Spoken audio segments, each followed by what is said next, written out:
Hey guys, welcome back to Rockin' Stems. Christian is in occupational therapy right now, which lasts for an hour. So I thought I would take the time now to answer the questions that you guys left us regarding public school, ABA, or homeschooling. And you guys left some really good questions. So I just recently uploaded the video on our public school experience. So if you guys are interested in that video, it's more of a story time video. You guys can check that out. I'll link it up above and down below. Right now, I'm going to go ahead and answer the questions that you guys left. So let's get started. So the first question is, why did I take him out of public school? Pretty much I felt like the teachers that I had after his first year weren't implementing the IEP. They weren't taking data. They weren't necessarily doing the whole potty routine that we had in place with ABA. And for us, they had a lot of excuses. I felt like they felt burdened by all the one-on-one support that Christian was requiring. I felt like they put a lot of excuses as to why they couldn't teach him certain things and why they were trying to take away speech. So I wasn't liking that, and I felt like even if I was to get the IEP exactly the way I wanted, it made no difference if teachers couldn't implement it. I felt like it was for the best to take him out and put him into full-time ABA therapy where he could get that one-on-one support. ABA is not considered an academic program. What documentations did I need to take him out of public school? That's a really good question. So I really felt like this was going to be this big deal, that I was going to have to get so many documentations and it was going to be a battle to take him out. But honestly, at least here in Las Vegas, he is not required to go to pre-K or kindergarten. He's not required to attend school until he's 7 years old. So all I had to do was call the program, the center that was the kids program, the special needs program. I had to call them and let them know that I wanted to withdraw him from the program. And after I did that, all I had to do was go to the school that he was currently registered in and unregister him. As soon as I did that, he was free to go. And I really thought that I was going to require, I was planning on like the whole process of like, I needed to show that I was going to homeschool him and everything. But I just had to unenroll him pretty much. And they were good with that because he wasn't 7 yet. He's still not 7. So it was really easy. All right, the next question. Did he like public school and was he in a special ed class? So I want to say he really enjoyed public school the first year and a half of him going. Whenever he got a new teacher is when I felt like I realized that he wasn't as happy anymore. We started seeing a lot of behaviors, and for Christian or for any kiddo, a lot of times having something new like a new teacher, a new routine, not doing the things that he was used to in that class, might have thrown him off and started the behaviors. So I want to say yes, he enjoyed it until he kind of didn't. We were seeing a lot of aggression, a lot of frustration from him. We weren't seeing improvement, or like whenever he would go to school, he was frustrated, he would cry. There was kind of like a wave of, I feel like he was okay and then he didn't like it, he hated it, then he was okay again. So I can't be entirely sure, but at least for myself too, I loved it and then I was like, not that much. But was he in a special ed class? Yes, he was in an autism-based program. So here in Las Vegas, it's called the Kids program. So pretty much what it is an autism-centered classroom, and it's supposed to have, let's say there's 6 kids in the class. There's supposed to be 4 children that are on the spectrum and 2 that are neurotypical, that are starting pre-K and that are going to be there pretty much to help socialize with the kids and kind of like teach them what is supposedly socially acceptable, or like teach them how to joint play, peer play, and all of the things that they are sometimes struggling with. They're supposed to be helping them. So the next 2 questions are if he has ever gone to mainstream school, which is general ed, I believe, and no, he's always done special ed, the kids program, pre-K. And another question was if he's going to be doing ESY, which is pretty much summer school, special ed summer school. And the only time that he did that was 1 year, and I felt like it was so disorganized. What happens is when you're in pre-K, you want to continue summer school so that they continue to maintain those skills that they were able to reach during school. But what actually happened was, instead of maintaining those skills that he got, he actually regressed quite a bit. Didn't like it. I just felt like it was just kind of babysitting, and I never want to take my son somewhere just to be babysat when it's not going to be beneficial and I feel like he doesn't like it. So he's currently not enrolled in school, so he's definitely not doing it this year. He's only done it once and then never again. So the next question is, why did I decide to take him out of public school, and do I feel any regrets? I did answer the first part, and do I feel any regrets? No, absolutely not. As soon as I took him out, I just kind of felt like a weight lifted off our shoulders, because we had been fighting for this IEP for a couple weeks, if not a month or more. I'm pretty upset. Hugo is calmly upset. So we got out of the meeting. The level of intensity wasn't as high as the first one, but there was a lot of unanswered questions, data that was not taken down, that was not providing the results that we were looking for. I had been feeling very uncomfortable about our school experience for even longer than that. I would say like 6 months. So overall, I was already fed up with the school system, with the teachers that he was getting. I just wasn't feeling happy. He wasn't feeling happy. So it was actually a relief, and I've never regretted it since. Another question is, what other option do we have besides public school and homeschooling? Private school might be another option, like you said, that is pretty expensive. That would probably be something that I would want to look into. One of the reasons that I would consider private school is because with private school, you are, for the most part, allowed to have an RBT with your child. So that one-on-one is combined with that school element. In public school, they don't allow that RBT in the classroom, unfortunately, which really, really sucks. Another option would be ABA centers, which I would recommend doing a lot of research on the ABA centers that you get. I would look for a center that is going to help you get your child where they need to be able to go to school. So asking questions like, are they going to have circle time? Are they going to be with peers? Are they going to work on, the things that you might work on during school, so that they can help your child get where they need to be. Like if your child is going into pre-K, working on that group aspect of like being able to transition into a group environment, being able to be around kids, being able to sit at a table for a little bit longer than a minute, working as a group, things like that. An ABA center may be able to help with that. That's all that I know. It would be ABA centers, private school or homeschool, or you can combine homeschool and ABA. But it is really hard to decide what to do, and especially like if you are working, homeschooling might not be an option at that moment, or it might be something that you have to really consider, what your child's learning method is, how they learn best. The next question is, have I considered homeschooling, and is homeschooling required for him to attend full-time ABA? Until he's 7, he's not technically required to attend school or have any homeschool curriculum. Once he turns 7, then that's going to be a different story. Something that I have to actually start thinking about now, because he is 6, turns 7 in next year. So realistically, have I considered homeschooling? Yes and no. The thing about Christian is that academically, we have never really truly focused on academics with him. We needed to catch up on just like the basics, which was like attending and sitting in a chair, being able to tolerate sitting and working for 2 minutes, 3 minutes, tolerating group activities like circle time, being able to point, being able to respond, communicate. So those are our primary goals even now, that I feel like I wouldn't necessarily focus on academics unless it's really something that is going to benefit him in his life skills right now. Something that I could work on would be maybe like colors. We could work on a little bit of cutting for fine motor, some fine motor activities. But the academics that you would consider for a 7-year-old, he's not there yet. So even our homeschooling, I sometimes consider it, like I said, but it would look different. It would be something that's based on where Christian is at right now and the needs that he needs to meet right now. I did get a lot of homeschooling questions, and one of them was if I am homeschooling, if I'm applying ABA methods to our homeschooling curriculum. The answer is no, because I'm technically not homeschooling. I'm sorry if that was a little confusing. I will have to technically put in paperwork stating that I am homeschooling him for him to continue to do full-time ABA. If any of you guys had that question, once he turns 7, I do believe I don't have to make a whole curriculum, but I have to specify what I'm going to be doing for reading, writing, and things like that.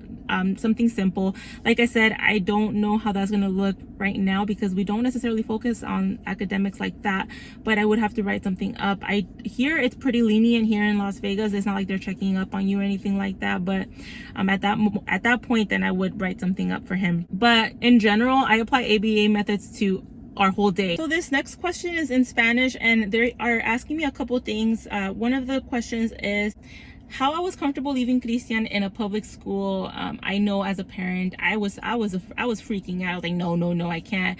And I go into detail as well in that video that I talk about the way that I felt comfortable, it had nothing to do with like the school rules themselves. It had to do with the person.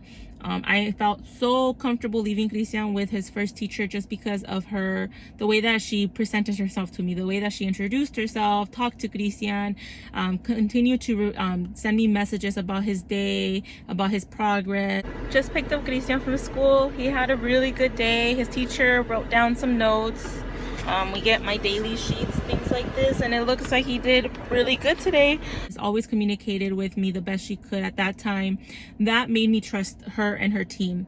Now, when that trust was lost with the new teacher, it had to do with that person. So I think to answer that question is you trust the teacher, you trust the team that's going to be with your child at that moment, in that school year. So it's follow your gut and always ask questions. If they don't want to cooperate with you, if they don't want you asking questions, if they don't take your feedback, then I would say that it's not an equal partnership, and that's something that you would have to look into. But I think it's follow your gut and your instincts and how you feel about the teacher. And now the next question that they asked was what I think is better, ABA or school. And that's a hard question. It's based on individual experiences. Another subscriber actually commented that their child is going to school and that they love it, and I loved it as well, and I'm really happy that it's working out for you. And like I said, it's more based on an individual experience, even year by year.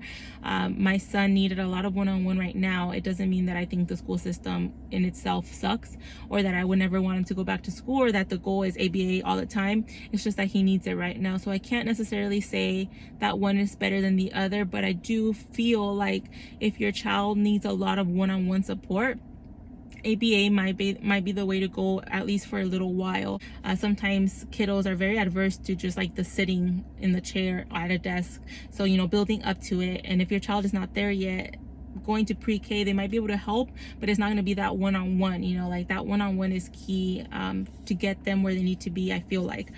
If your child is not responding to their name, if your child is very adverse to social engagement, having kids near him or her, peer play, if they, like Christian, he wasn't able to focus or communicate. He did benefit from school, but I feel like even if you combine a little bit of both, like maybe a little bit of ABA after school, a little bit of school, like that might be a perfect combination. But it is something that you have to decide on your own, following your instinct and talking to your team. When I started school with Christian, I was very like, no, I don't think this is good, I can't trust anybody. And then I gave it a shot and it worked, and then later on it didn't. So it could always be an up and down, and it's like every year check back and see if it's working. It's not like a straight answer. It's always going to be like a roller coaster, So I can't say for sure, but I would say do your research, and if your child needs a lot of one-on-one, then I personally feel like ABA is really beneficial. So in regards to him not going to school and how he gets social interaction and social engagement, I know a lot of parents are worried about how they would get their child to work on those social skills. I feel like for myself, since Christian is going to in clinic, he does have peers in there. It's pretty much kind of like a school setting. You could also look for social groups, social skills groups, like based on the age that they have. I know that we went to a few things that were called A games, where they did biking and they did all these sports.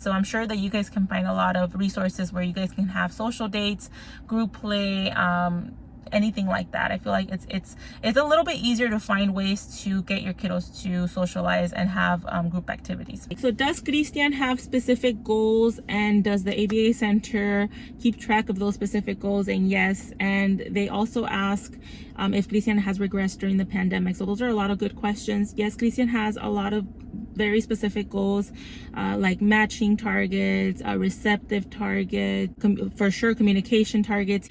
And yes, ABA is all about data, so we do keep there is a lot of keeping track on what's happening, how he's growing, how he's regressing, what we need to work on. And with the pandemic, yes, he definitely did regress on his communication. Before the pandemic, we did have that folder already. He was doing really good with that communication PECS folder. And right now we kind of had to go back a bit because we saw that he had regressed. So the thing about Christian though is that once he gets something, and we've continuously done it for a little while, like it had been months of doing it, I've recently noticed that he can jump back in and like pick it up fairly quickly, which before I felt like once he learned something, it took a long time to learn, and then if we stopped doing it, it took a long time to get back where we needed to be. But I do feel like that has gotten a little bit better, where he can jump back in and pick things up a little bit quicker. How has being an ABA full-time benefited Christian? Oh my God, it's benefited him so much. So the main thing that I can think about off the top of my head is his potty training. As soon as we went full-time during the summer, we all went in hard on potty training. They would take him to the toilet. Within a minute or two, he would pee on himself. So it was deliberate. It was on purpose. And I don't know, we're gonna see what we change, but we're not gonna give up. With me, he's only had one accident since we got home. I'm keeping an eye on you, Christian. It being consistent all across the board, with me at home, with Christian in the center, no pull-ups, underwears only. We were able to get on potty trained, so that was the biggest thing. And it's like a huge thing, to be potty trained is a big blessing. Communication, his receptive language has gotten so much better. I feel like before I wasn't sure if he could understand everything I was saying. Now I feel like his receptive is so much better in the way that he does understand when we tell him to do certain things. If I tell him, Christian, pick up your underwear, he understands pick up, but sometimes he's like, what do I pick up? Like what is she talking about? Until I point it out, and after a few times of pointing it out, it clicks, and he's starting to understand a lot more of the words that we're saying. Trash, throw it in the trash. Understanding just so much, I can't think of it right now, but he's understanding. His receptive is so good. Communication using PECS has gotten so much better as well. Just tolerating group activities, being in a circle group, singing songs, doing a lot of like movements, and like sitting with a circle with peers. It was a trigger for him. He hated doing that, and he was only lasting like 30 seconds, and then 1 minute, and then 3 minutes, and now he's okay, and he's smiling and liking it. Eating, he's using his utensils a lot better now. He's just become so much more independent, and I love it. I love everything that has happened since he started full-time. The only regression has been during the pandemic, and potty training, he did regress a little bit, but that was my fault. I have to make a video all about how we got him back on track for that as well. If you guys remember, we messed up. He started peeing on himself a lot, having potty accidents, but we got back on track. So yeah, super happy about all the progress we've seen. Such a big improvement. So the last question I did see a couple times, and I do hear it often, is pretty much that people hear bad things about ABA. What are the pros and cons? This is a good question, and it's something that as a parent you need to question, and you need to question anything that you do for your child. And I question everything that I do for my son and daughter. So I do hear and I do research the pros and cons of ABA. When Christian first got diagnosed, there wasn't a lot of information like there is now from individuals that are autistic, that are a little bit older. When Christian got diagnosed, it was mostly the doctors saying you need 40 hours of ABA. This is the one thing that really has been proven to help.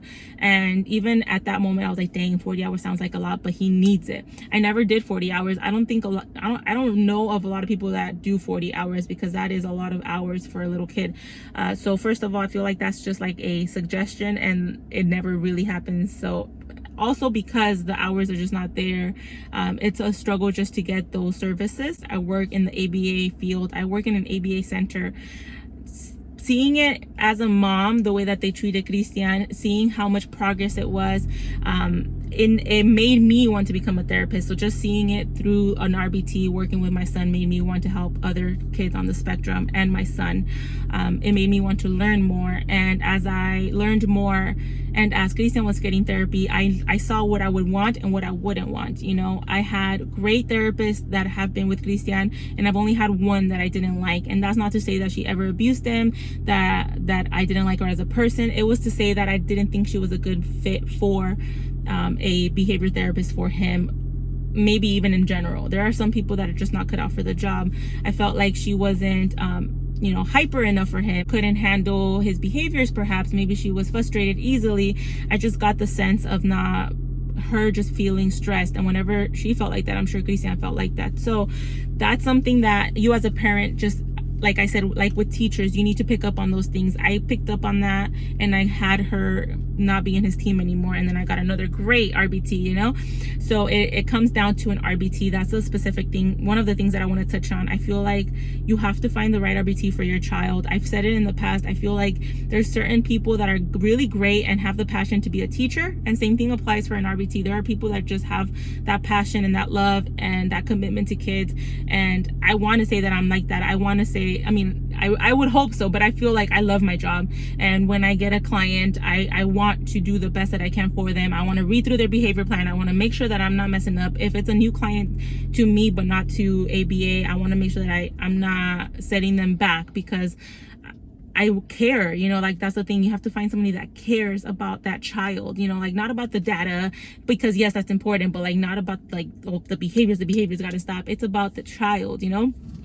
And that leads me to the next thing, is you have to find the right center.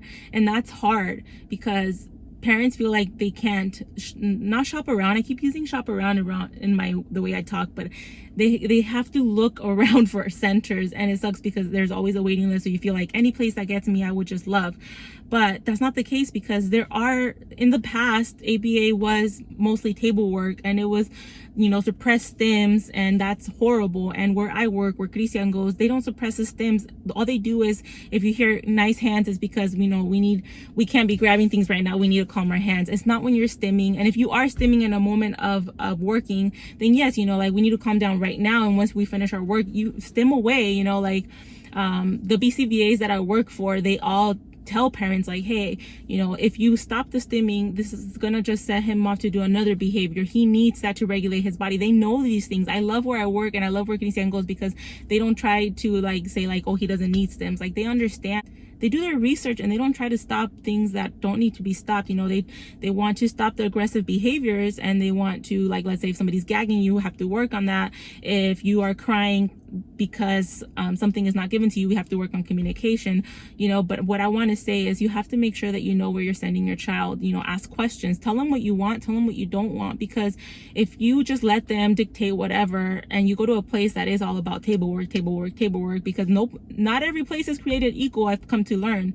And if you don't tell them what you want and what you don't want, then you're just pretty much giving free range, like if you didn't have an IEP at school, is how I would describe it. So make sure you know who you're going to. Make sure you like the RBT. If you don't like an RBT, you can say no. You know, you can get another RBT. You have to vibe. Your children have to click. You know, I absolutely love working with little kids. I feel like that's my jam. I love communicating with little ones. I love tickles.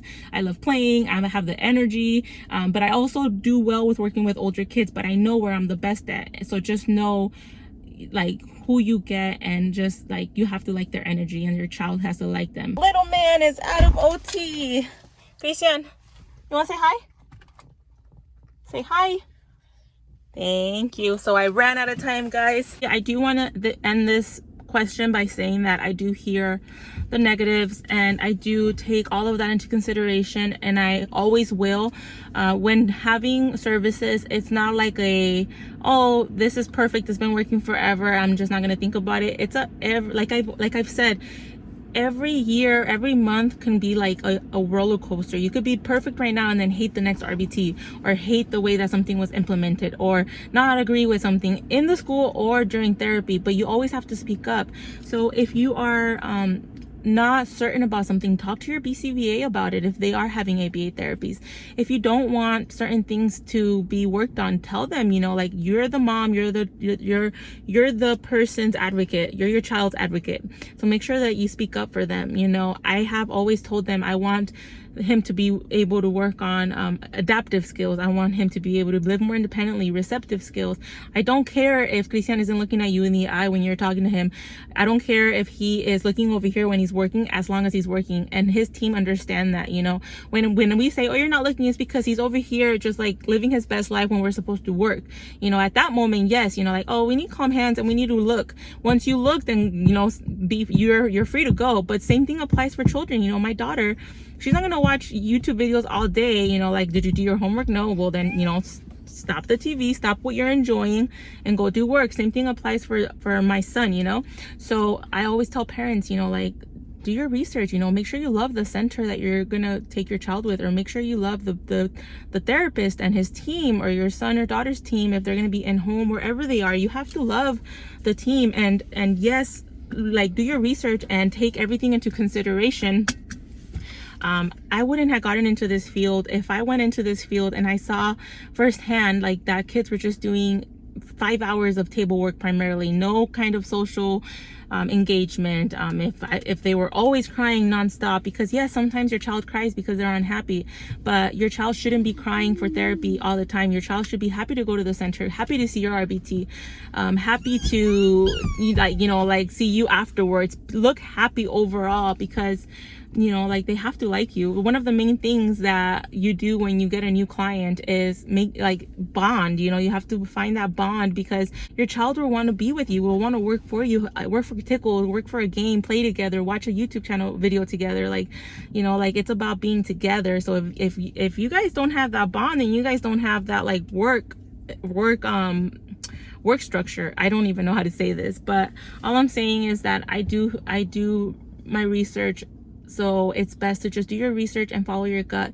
If something seems like it's not right, if your child's always crying, if it seems like too many hours, just follow your gut. You know, I cut it down for Christian when he was in school. He was doing 4 hours, 2 in the morning, 2 in the afternoon, and I had to cut it because it was too much for him. So just follow your gut, I would say. I hope that you guys got the answers that you guys were seeking out. I'm sorry if I rushed this last one. But yeah, thank you guys so much for watching. If you guys have any other questions, anything else I can help you guys out with, let me know down below. I'm always here for anything, ABA questions, school questions, parenting questions, just somebody to talk to. Let me know I'm here. I know that it's hard, you know, like, to figure out everything that is best for your child, what therapies, what not school. I get it. I'm there. I've been there. So I hope that you guys are all doing really well during this pandemic too, man. Like, it's just hard. I'll see you on the next one. Bye.